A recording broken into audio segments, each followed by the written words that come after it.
Okay. You can all right? Of course. Yep. Fantastic. So thank you for the introduction, Mark. I appreciate that.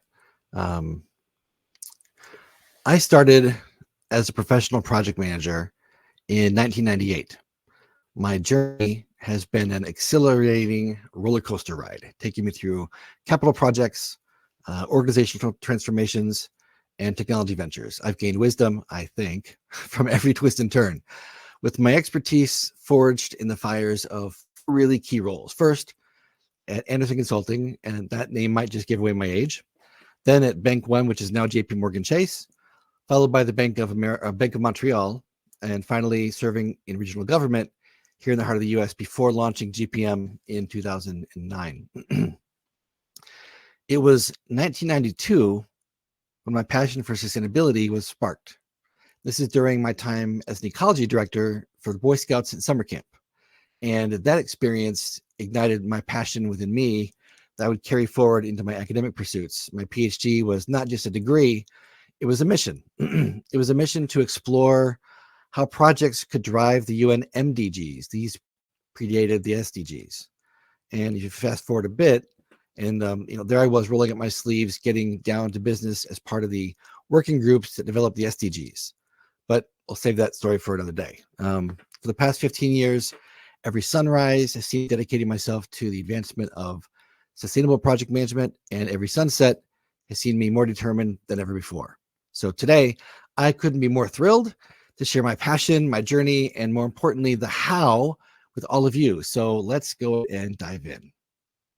Let's talk first a little bit about the why. So you all recognize this. This is our home. Let's take a look at projects, right? Projects are unique. They're time-bound and often carrying a hefty price tag. So imagine this right here, right now is your project. What are we building? Well, it really doesn't matter, but let's envision a colossal construction project just for the sake of argument. But yours isn't the only project going on in the world. How about a new data center in the UK? How does your construction project connect with this data center? Next up, how about Rio de Janeiro? Imagine a quaint storefront undergoing a magical transformation into a charming cat cafe.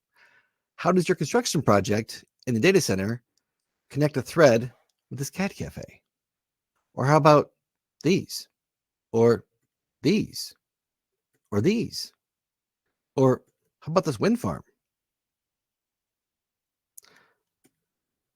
About 10 years ago, I was at a conference, and there was an organization that had built a wind farm in Sao Paulo, and they'd won the Dow Jones Industrial Green Project of the Year award.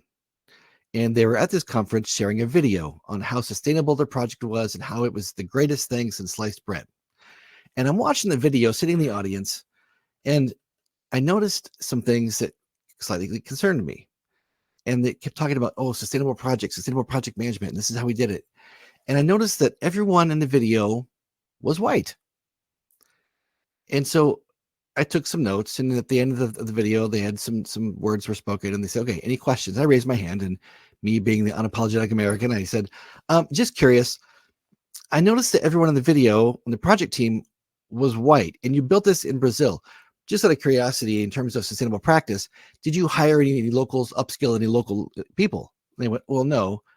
We flew them all from Germany, where we're from, and that's our project team. We flew all across the world. Okay, got it. It's a wind farm, right? So the project is sustainable because it delivers clean energy? They said, yes. I said, well, did you source the raw materials to build the blades or the engines or anything locally in Brazil?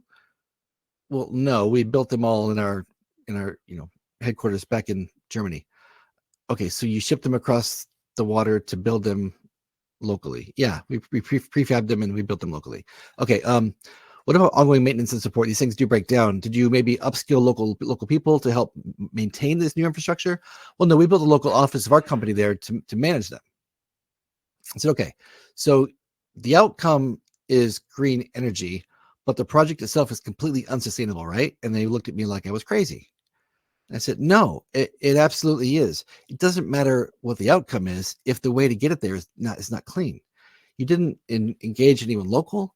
You didn't source local materials. This is not sustainable. And so it took a while of discussion, but they actually sat down with me and talked about it. And we explained what sustainable project management really is about. And I'm going to get in here with you guys. So it's important that we know that. In the grand tapestry of project management, every thread counts. Every project, whether it's a colossal data center in the UK or a quaint cat cafe in Rio, it relies on people. People to plan, people to execute, and to manage resources, and ultimately to deliver something of value, even if that value is as whimsical as the smile on my daughter's face when she walks into a cat cafe. And I can't stand those things. Cat cafes are crazy. As seasoned professionals, you're all well-versed in the classic trifecta, right? Time, cost, and scope. You're equally familiar, I hope, with risk, value, benefits. These are the pillars that uphold every project, the gears that keep the machine running smoothly, right? But in sustainable project management, it takes this a step further. It doesn't just consider these factors, it emphasizes impact. The answer to how all projects are interrelated, like in my previous screen, is that they all have sustainability impacts. And all of us bear the repercussions collectively of what those are. Impact on society, impact on the environment, biodiversity, and also on economies. Every decision we make in a project, every project we undertake leaves an imprint. Sustainable project management encourages us to make that imprint as positive and beneficial as possible. It is not delivering something of value to the project owner. That is not the objective of this approach. It is about creating value, and that takes many, many forms. The global impact of projects is massive. Per the World Bank, projects consist of 40% of the world's GDP. This translates to a staggering investment of approximately 30 trillion euros a year. That's a lot of money. So it reinforces the paramount role of project management in our global economy. However, and this is a big but, there's a flip side to this coin. Our planet's resources are finite. We all know that, right? And we're currently consuming them at an unsustainable rate. According to the Global Footprint Network, humanity is using the equivalent of 1.7 Earths worth of resources every single year. And we're doing so faster and faster. This overconsumption is outpacing the rate at which these resources can naturally regenerate. So while projects drive economic growth and development, it's very important that we implement sustainable practices to ensure the health of our one and only planet. We need to strike a balance between progress and preservation, between innovation and sustainability. This is where sustainable project management comes into play, helping us navigate this delicate equilibrium. Now, I know that I'm part of the people stream here, but my work spans all three domains, so we weren't sure really where it would put me. So bear with me, it will all make sense. Now, all of this that you're seeing here affects people. So it does really fit. This is a really important diagram. So this new research reveals a really grim diagnosis for our planet. Read that, us who live on it, right? With 6 of 9 vital ecological thresholds being surpassed, signaling a planet under severe stress. These thresholds, or planetary boundaries, include climate change, biodiversity loss, deforestation, chemical pollution, disrupted nitrogen cycles, and overconsumption of fresh water. Now, the lead researcher in this project, his name is Johan Rockström, and he points out that the grave uncertainty in how much longer we can overstep these limits without causing irreversible damage. It's scary. The key here is that in just 14 years, we have consumed well beyond our means. And it's our job as change makers, as project managers who have phenomenal power to reverse this. And we can. But the key is this. Not just sustainability, but regenerative sustainability. For many, sustainability sounds like a lofty ideal, perhaps a buzzword that's more at home in policy documents or, in governance than really in our daily lives and our work. It's often seen as a boat anchor around the necks of progress, or a well-intentioned but ultimately cumbersome addition to an already full plate of project deliverables. The truth is, sustainability can and should be as concrete and integral as any other metric of success in our projects. It's not about working against the current, it's about harnessing its power to carry us further. But how? That's what we're here to discuss today. In reality, what we want, what we want is to ensure that humanity can thrive for centuries to come. What we have here, my friends, is a human problem, and humans have to solve it. I missed that one, to come. So when I teach and consult on SPM, what I explain isn't really what most think about it. Sustainability, what you see here in the middle, is nothing more than treading water. It means do no harm. Doesn't necessarily mean do good. On the left-hand side, you see conventional. This is mere business as usual. The take, make, waste approach that since the Industrial Revolution has gotten us to where we are today. The green movement, which started really in the 80s, is incrementally better, but only focuses on eco-friendly. It really doesn't get us where we need to go. Sustainability, as I mentioned, is do no harm. So it's really kind of in the middle, treading water, right? Do no harm, but not necessarily making things any better. If you were to sustain what we have today, would you be happy? Probably not. We have lots of problems. If you move on to the right, restore is better, but doesn't quite go far enough. We must regenerate both what's been depleted and what we are currently taking, and then work to sustain a regenerated state while continuing to practice regeneration. That's really the key. So when I talk about sustainability, I talk about regenerative sustainability, not just treading water. If you're wondering where the SDGs are, they're here. Why is that? Well, they don't address root cause.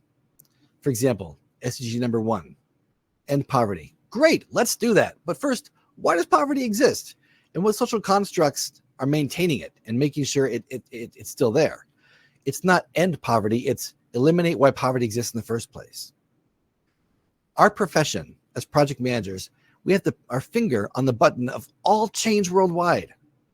It is our moral obligation to solve these problems by eliminating the reason why they exist in the first place. And we can. And I'm going to show you how. So, the how.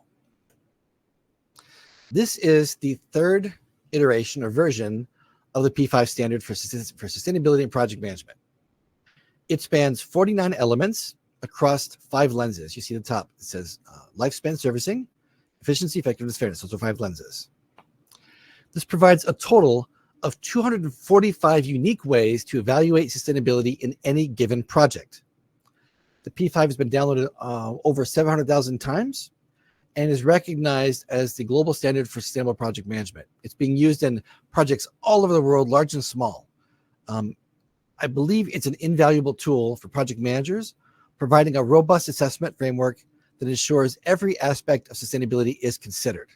Now, it's free. You can download it here with this QR code. You can scan it with your phones, or you can go to our website. You'll find it all over there, greenprojectmanagement.org.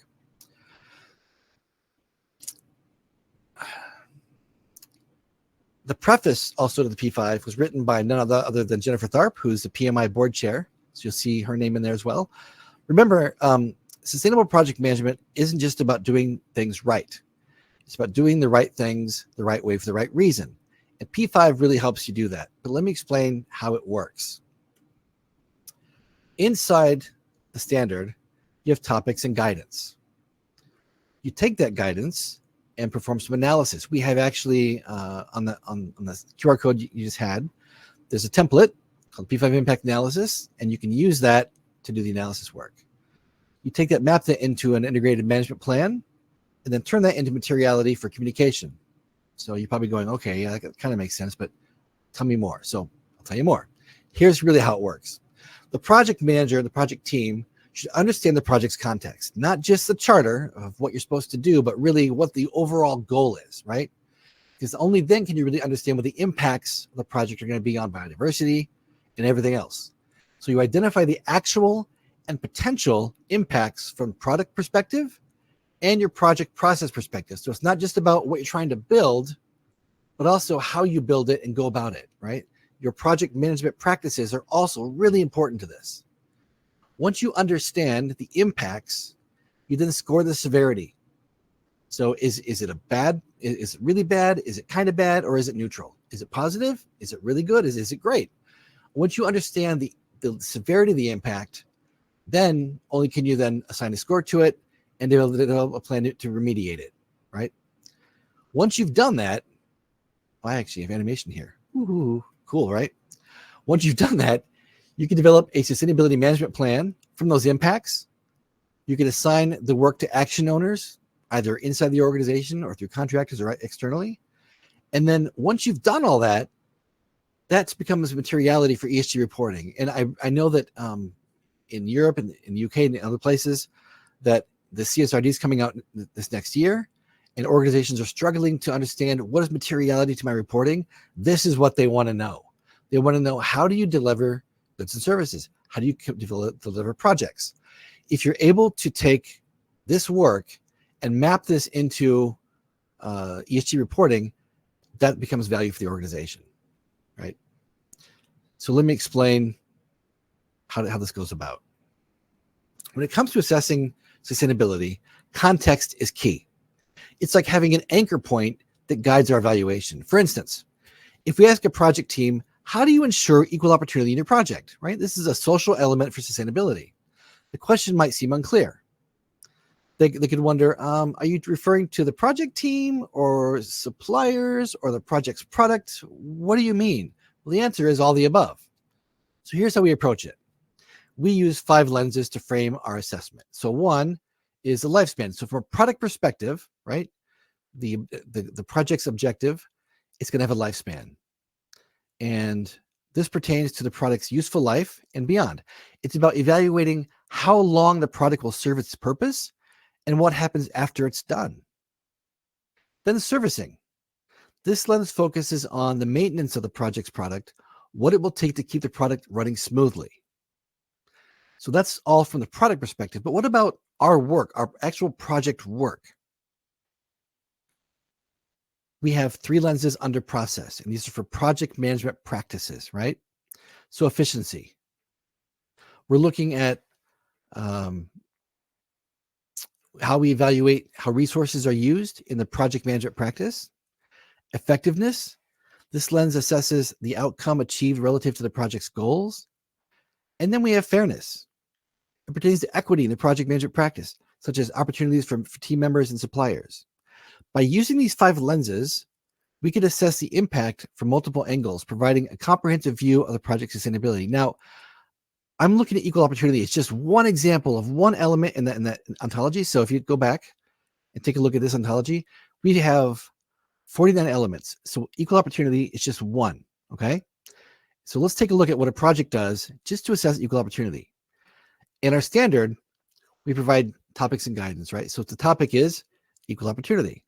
And we say the project team should provide equal opportunity for all based on skill. Show zero tolerance for bias based on gender, race, age, or other characteristics. Provide accommodations for individuals with disabilities, and ensure transparent and fair performance evaluation process. So these are the shoulds. The project team should do this. Now, it's best to have governance in place through a PMO. So that way you have a policy to back this up against. If not, these are just good practices to follow. Now, I mentioned earlier that the SDGs do not address root cause. They don't. They were written for governments. They were written for nations to say, hey, here's our global problems. Please develop KPIs for your nation to say how you can actually contribute to these. For us as project managers, though, we read the SDGs and go, ensure equal opportunity and reduce inequalities of outcome, including eliminating laws. I can't affect laws, policies, and practices. I can't affect legislation. How does this pertain to my work? What you can do is put this into practice and then map this directly to an SDG. That's how it works. So I'll show you a project. At GPM, we have a service called GPM 360. It's actually a project certification. And this was a project that we did this year, assessing actually a wind farm. So it's appropriate to my earlier discussion. So what you'll see here is looking at just equal opportunity of that big ontology.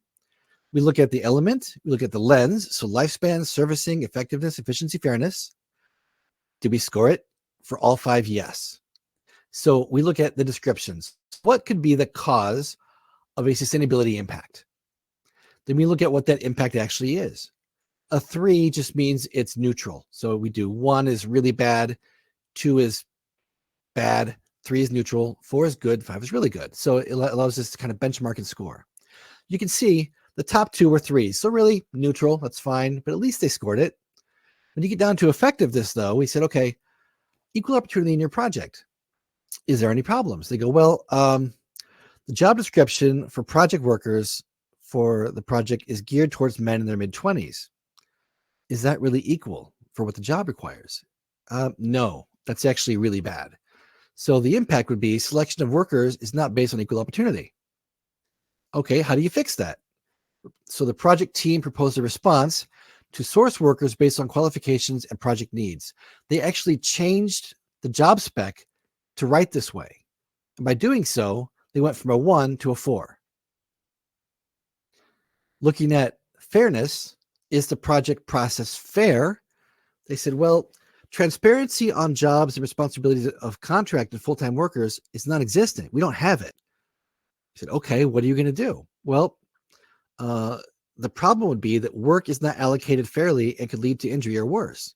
All right, so what's going to be your response? So the project team said, let's implement a contractor agreement and sourcing policy with clear and fair expectations. They went from really bad to really good.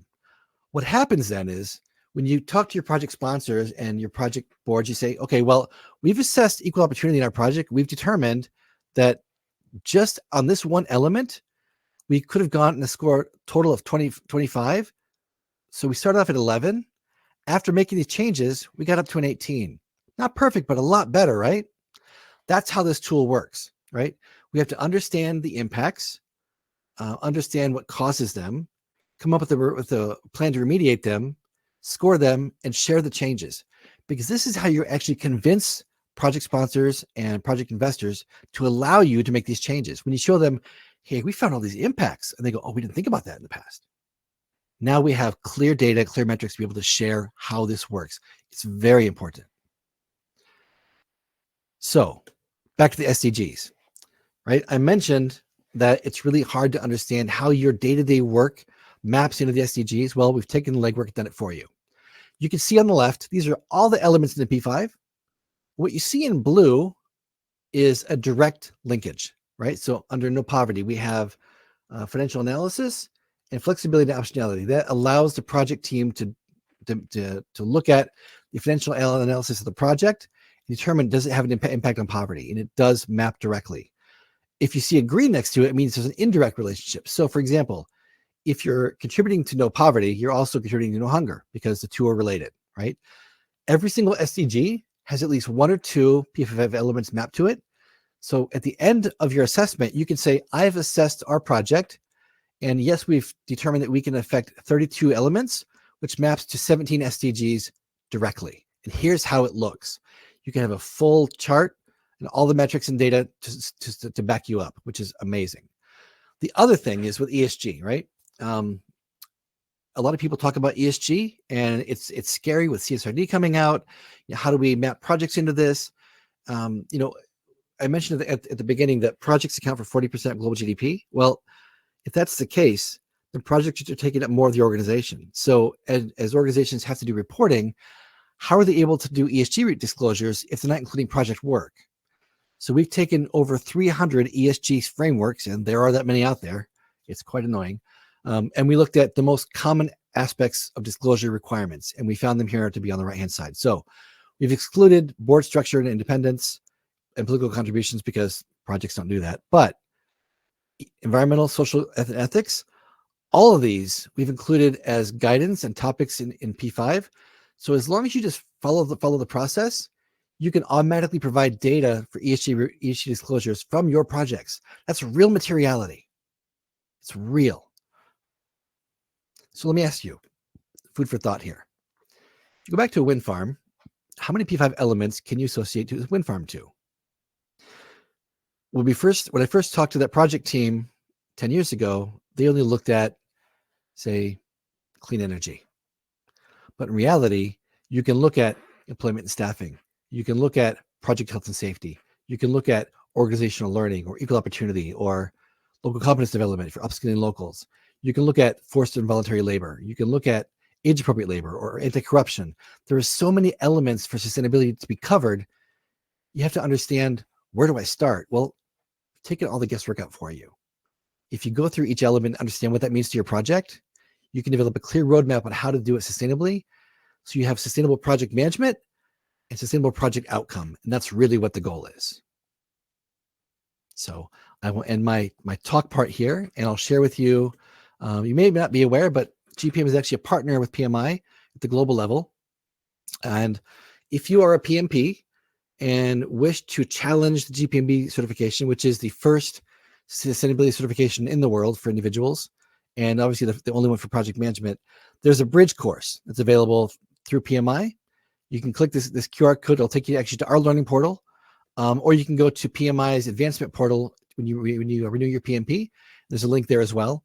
There's also a free micro course. It's 15 minutes long. It's pretty good, and you get a digital badge at the end, so you can scan out of the QR code, take you to one of these courses, and I will end it there. Thank you for listening. Good. Very comprehensive. Just building on your last point, and hopefully the questions will come in, but we've got lots of questions I'd like to ask you. I did the GPMB course a few months ago, and I found the course to be really, really, really useful. And I think the products that you've produced, the P5 and Prism, can be used out of the box, or they can be used plug and play against existing project life cycles that particularly we use in the UK. So whether that's to do with MOP, MSP, prints. Do you see that people have adequate visibility of what your contribution is here or could be here? No. We're not the size of PMI or the others, so we're not as visible as we could be, but we believe in collaboration, and so that's why we partner with PMI. Actually, PMI came to us to partner, which is great. We also partner with Agile Business Consortium. There's a new AI tool from Praxis coming out that's adopted P5, which is great.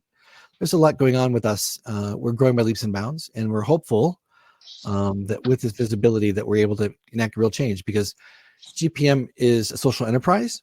We're not really a company. We're here to solve a problem, and the problem goes away, so do we. But we really have to put tools in the hands of people who can use them, not just this pie in the sky. I support sustainability and flowers and butterflies. No. It's your work has impact, and we have to put tools in your hands and actually impact all these projects worldwide, because that's where it starts, right? A review I read a few months ago that said that a large majority of people don't see sustainability or the UNSDGs as being their problem. They see it as a government problem. And I think one of the things behind that is people's understanding of their agency and their role is there. So I know that you've got your finger in many pies from your background, but one of the angles is starting with young people, educating young people. And there's lots of different ways of doing that, lots of initiatives for that. And my approach to this isn't based on pointing the finger. It's for the young people, because the reality is everyone has got a role to play. But I know we've talked offline, and you're involved with the Cub Scouts. Can you see that we should be doing more with regard to helping people of all ages understand, including Cub Scout leaders and what have you? Because it starts at home, it starts at citizen level. Yeah, it does. And I'll say a few things here. One, I'm also a professor, so I work with young people in academia, and they're fun. But with the Boy Scouts, I have a troop of 30 kids, 30 young adults, I should say. They're between the ages of 11 and 18, and they have all this hope, right, at this point in their life, and we have to make sure that we hand them not a problem, but a way to solve it, because really this is on them. The Greatest Generation kind of didn't manage things very well. We sort of inherited these problems, and now we're going, what do we do? I mean, Gen X, right? I'm Gen X. Gen X, we don't care about anything. We're like the latchkey kids. But we have to work with young people to empower them, not scare them, and give them the tools they need to make this world a better place, because ultimately this is going to fall on their shoulders. And we can't just dump it off and say, good luck. It's, hey, we realize this is a problem. We're trying to get this started. Let's work together and enable them. We have to serve them, because ultimately our grandkids are going to ask, what did you do? You just sat back and did nothing while this is going on? You knew the world's on fire? Well, no, we can't do that. So young people are really the key. Okay, just looking into the questions, Phil Alberts has just put something in a few minutes ago, which I think might play to what we were discussing before about PAS 2080 and what have you. He says, Joel, can we assume that there are models for the project management of the installation of solar PV renewable energy systems? So you mean with our model? Our model is project agnostic. So it doesn't matter what project you work on. What you do is you understand the project objective. You look at the impact of everything. So for solar panels, where are you sourcing from? Who's installing them? Who's maintaining them? There's so many impacts to every given project that we have to take a look at the whole ontology and go, does this apply? Does this apply? Does this apply? Sometimes you might say, no, this doesn't apply. But then you go, oh, but from the product perspective, it does. But from the process perspective, it doesn't. There's nowhere really to hide. So there's a way to look at every sustainability element depending on what perspective you take. That's why we built the 5 lenses, to make sure that we don't miss anything. So whether it's a solar farm or you're building a skyscraper or an app on a phone, there's an impact. And I'll give you an example. Okay. Actually, I've got a prop here behind me. So the soccer ball, by the way, I know I'm talking to Europeans. This is a football for you guys. For us, football is you throw with your hand, which makes no sense. But several years ago, I was giving a talk in Sofia in France, along with the former PMI president, Greg Ballestero. And we were talking, the SDGs had just come out, right? And in the room, there was probably about 150 people, all of them project managers. And we didn't know who the audience was at the time, but they were all software agile project managers. So if you're agile project manager, I'm sorry, I'm not picking on you, but it was a lot of fun that day, because I was talking about the SDGs and what they mean, and I just got no response in the room. It was just like, what are you talking about? So I brought out my handy tool here and I tossed it in the crowd. And I just tossed it like this. This guy caught it, and I said, all right, tell me, what's the first thing you see and what does it mean to your job? And he goes, number 10, reduce inequalities. And I'm like, what does it mean to you? He goes, I have no idea. I said, okay, tell me, Mr. Project Manager, what exactly do you do? He goes, I'm an agile project manager. I manage projects. I'm like, no, what do you build? He goes, I build the airline software that you all use in the background to buy your tickets to fly all around the world. I said, okay, do you build it all in-house? He goes, most of it. Okay, most of it. What parts don't you build in-house? Well, there's some add-ons and some modules and some APIs. Who builds it? Oh, we outsource it. To where? Pakistan. Aha. Tell me, are you on the committee or the team that is overseeing the sourcing of contractors and vendors? Yes. Do you use a weighted scale? Somewhat. Do you include livable wages, healthy work environment for those people that are overseas? No.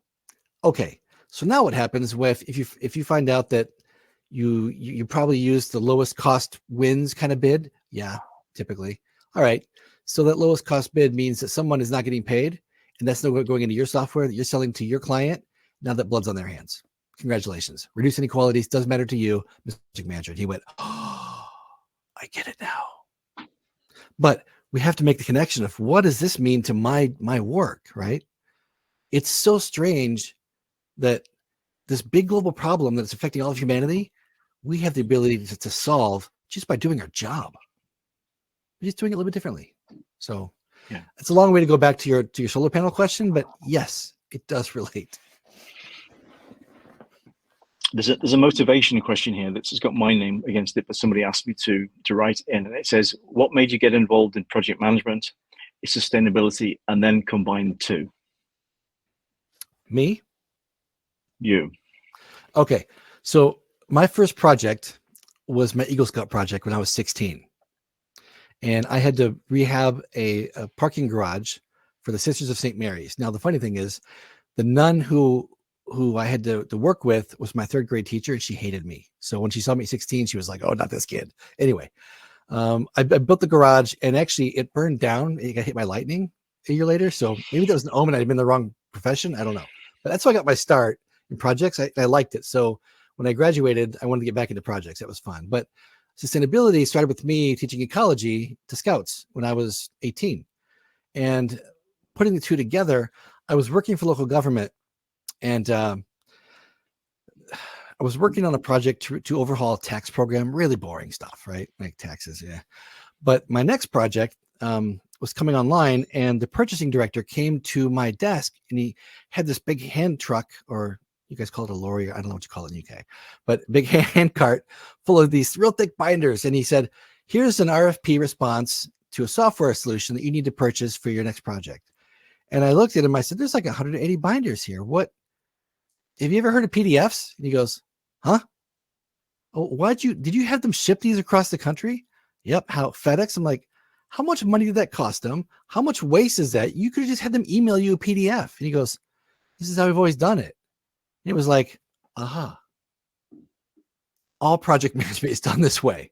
Why don't we make changes to our processes to ensure we're more green? That's where green project management came from. And I thought, well, let's try. So we built the PRISM method. It was called P2 back then. And we used it in local government. And actually, we went from being last in economic development to first, just by becoming more sustainable. So it worked. So then I took it private and built GPM with it. So that's where we are. Right.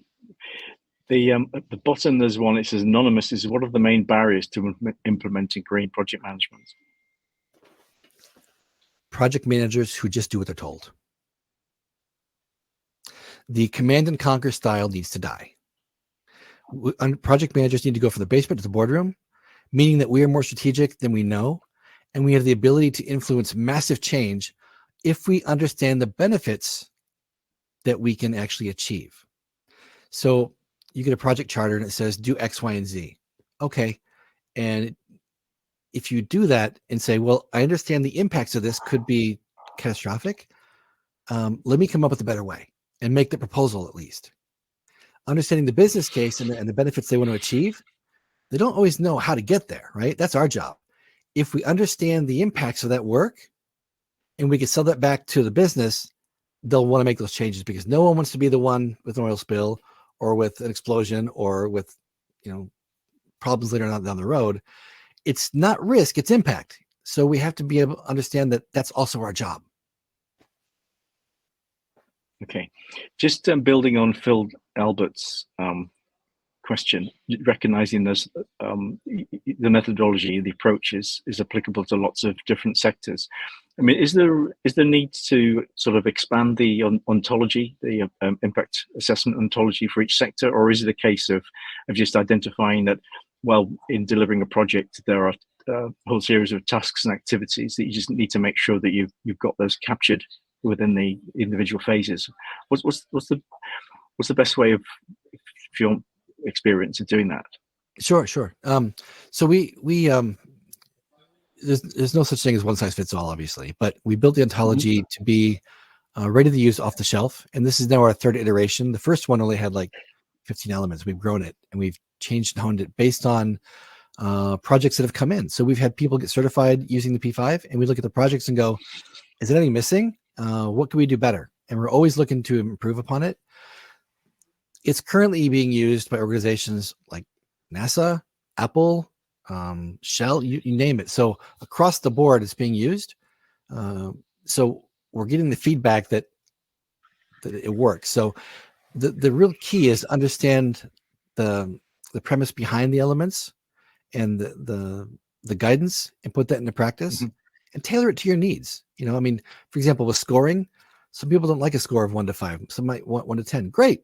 As long as you maintain that and can continue using that approach, we don't really care how you do it. Just use it. Make it work for you.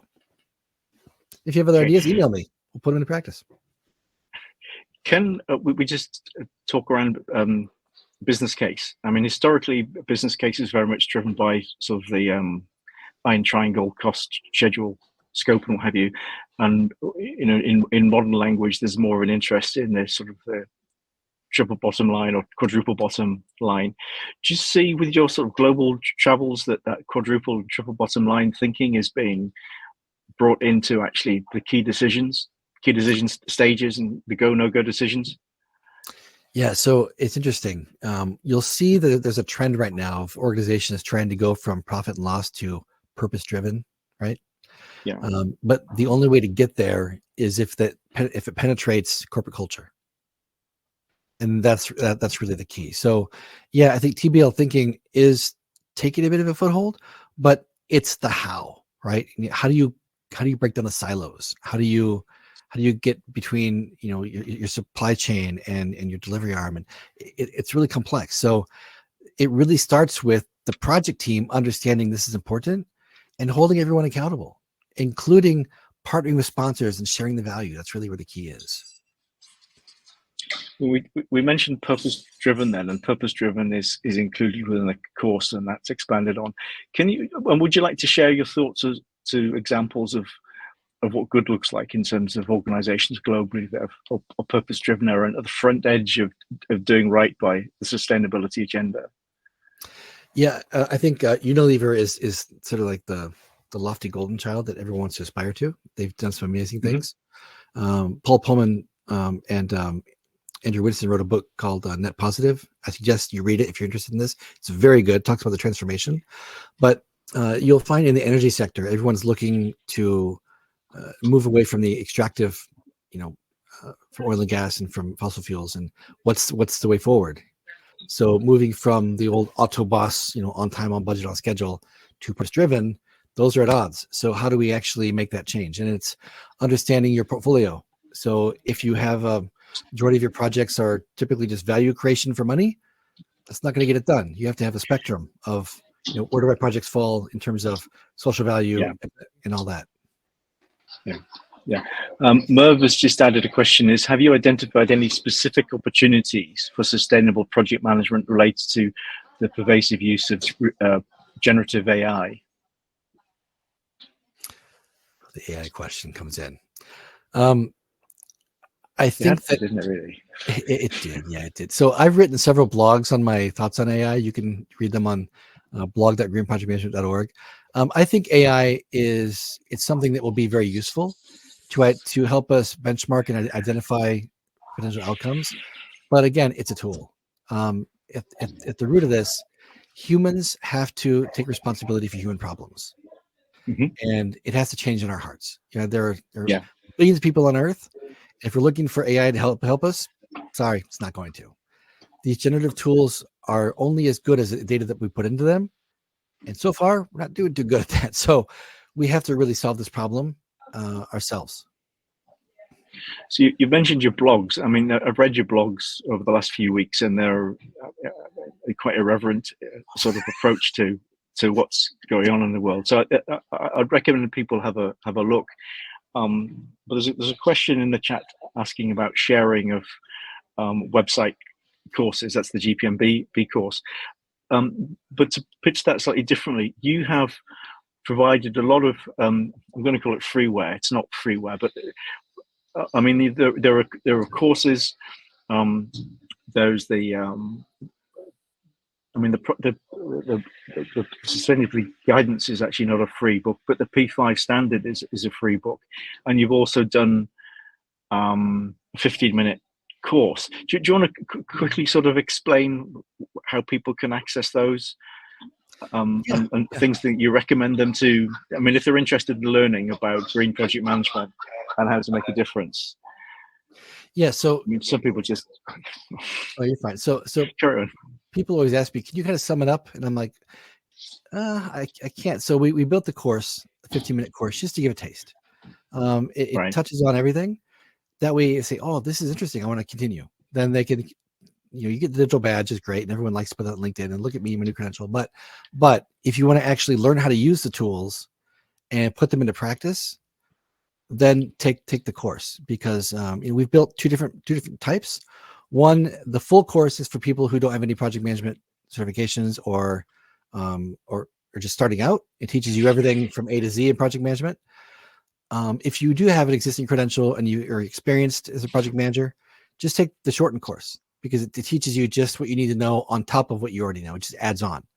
We're not looking to change project management, just add a few things and tweak it. And so it teaches you how to do that using the P5 and other tools. So, and then with that, you can get certified. There's an exam at the end. If you have a PMP, an IPMA level D or higher, or Prince 2 practitioner, your exam is half the questions. So we cut out all the project management questions primarily and ask you more about our pure content. And so people tend to like that one. Yeah, it's sort of half the cost as well. But but in terms of for UK people finding the courses, then you can either go to the Green Project Management website, and you'll find them on the Green Project Management website. So that's what I did. I basically went to the website and bought the course in dollars, and you get access to the course immediately. And it's a really nice course to do. I mean, you will learn something, whether you believe it or not, you will. And I spent time actually reading through back to front the P5 standard and also the books that you've written more than once, because it's a really good read. For the PMI side of it, if you want to take advantage of the PMI element, you need to go to the US website. If you go into the US website, that's where you'll find the course details there. And in terms of whether you do the long course or the short course, it's listed, what qualifications you need to have as to which course you do. So for example, I'm MOP, MSP, and all the rest of it, practitioner. So I qualified for doing the short course. If you're PMP, you can do a version of the short course. So you just have to see what course you've got.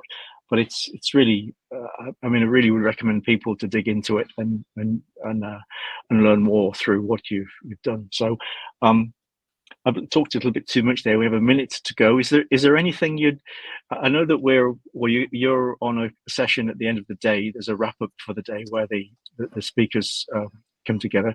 So I'm sure a lot of things will be carried over into that. Before we close, is there anything that you actually want to sort of share or observe? So once again, thank you for inviting me today. It was great. And I'll just say that I think that as a profession that has its finger on the pulse of change, we need to change ourselves, because only then can we enact great change in the world. So I encourage everyone, download the tool. It's free. Put it into practice and see how much change you can make in your projects. Okay, so if you're a project manager or not a project manager and you're interested in embedding sustainability into the full project lifecycle of your projects, have a look at the course. It's really worth doing. Give me a call. You can talk to me. It's 15:55. I think we fulfilled our contractual requirement. So, Joel, thank you very much indeed. My pleasure. Thank you. Bye-bye.